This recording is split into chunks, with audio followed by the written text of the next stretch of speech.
In this video, we want to just briefly talk about all of the different elements and things that you're going to see within GetResponse Marketing Automation when you're building your workflows. So we're going to introduce you to the different elements and the ways that you'll utilize them in the workspace when creating your workflows. And now, just as a quick disclaimer, you might be noticing these green dots as I am going through the video today. That's simply because I'm going through this interactive tutorial that we have available for GetResponse Marketing Automation within your workflow creator.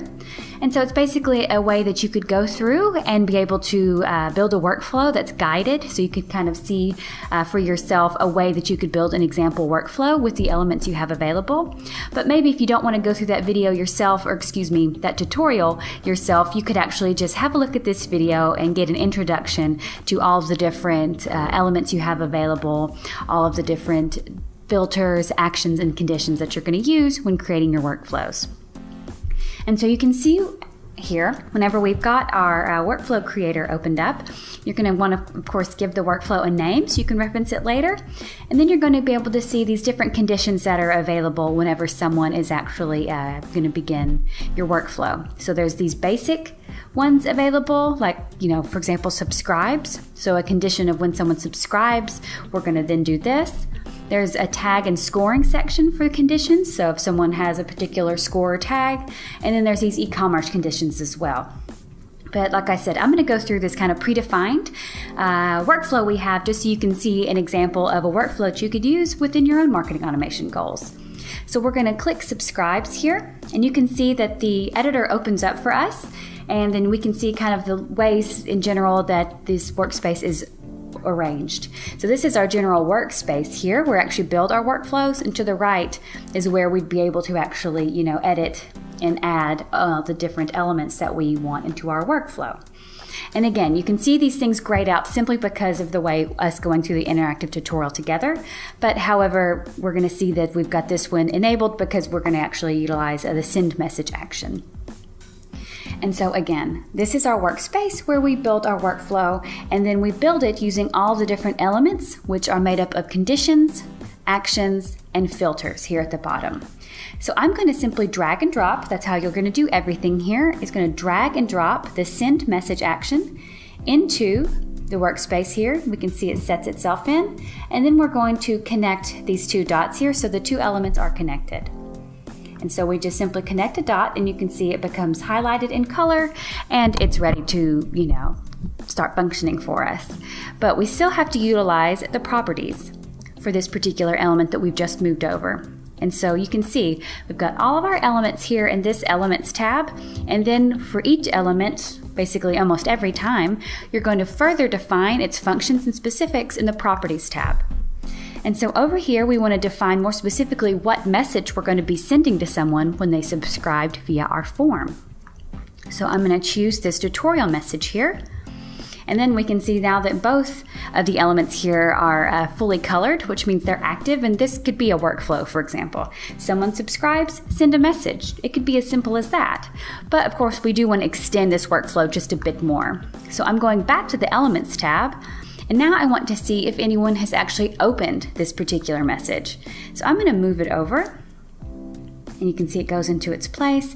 And then yet again, remember we need to connect these two dots so that it is now a part of this workflow I'm creating. So we connect the dots, and then actually want to go ahead and check if someone has actually clicked a link in the message, because we're checking, have they opened, but also have they been clicking? These are two important things for us to start to discern. So I'm going to move over this link clicked condition over here, and I'm connecting it to this yes connector. So what this means is that someone signs up, we're sending them a message, we're checking here if they've opened the message, and if indeed they've opened the message, I want to now check, did they click any of the links? So that's how the path is working. If they opened a message, we want to see if they clicked a link. And so for this link element in particular, we want to define the properties a bit more, and we want to actually specify a link. So we want to specify a specific link. We want to know if they clicked it. And so we have to go through this process to choose our specific link from a specific message, choosing our message, and then finally choosing the link. And so now we can see this one is fully colored as well. It's active and connected because we are now going to check if a specific link was clicked in that message. Now we want to add an additional action over into this workflow, which is going to be the tag action. So we're moving it over here, dragging and dropping, and connecting the tag action to this negative path, or the no. Was this message opened? No. So we're going to give them a tag. And so when we're doing that, we've moved over this tag action. We want to go over to properties and select the tag. And so at this point, you could create a new tag that you haven't created yet, or you can usually be able to choose from ones that you've created. But in this example, we want to show you that you would create a tag. So I'm going to simply call it inactive 7 because I've created several inactive tags for my example, but you could name it what you wanted. And so we'll add it, and now you can see it's active now. If they did not open this message, assign the tag of inactive 7 to their subscriber profile. Now moving back over to elements, because we've got even more we want to build to this workflow, we want to use this scoring action. So this is a really cool one as well. We could begin to actually score subscriber engagement and behavior, which would really help you, see really who some of your loyal, engaged customers, maybe which ones are kind of lagging behind, and create some strategies like that. But we're going to move over the scoring action over here, dragging and dropping, and yet again connecting it to the positive path, or the yes condition, basically, if someone did click that link. So the specific link we specified up here, if someone clicked the link, if they did indeed click it, we want to give them a score.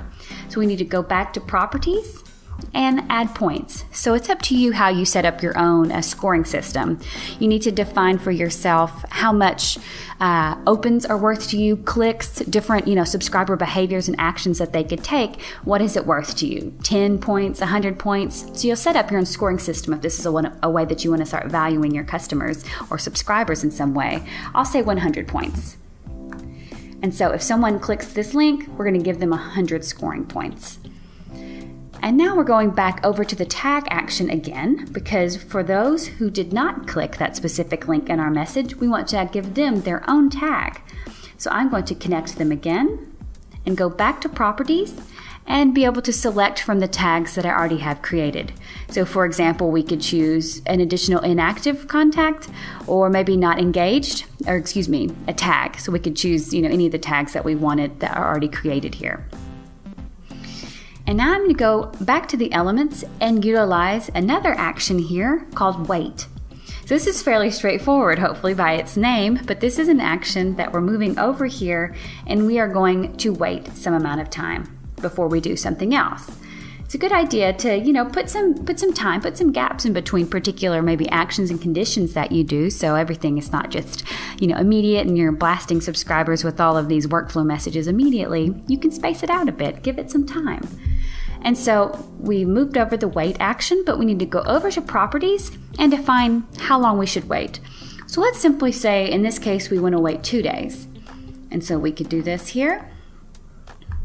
So after we've added 100 scoring points to our clickers, we're going to wait 2 days, and then we're going to send them another message. So dragging over the send message action, connecting it to our 2-day wait period, and you can see our workflow, our interactive workflow has ended, but I think you can kind of guess how this is going to go.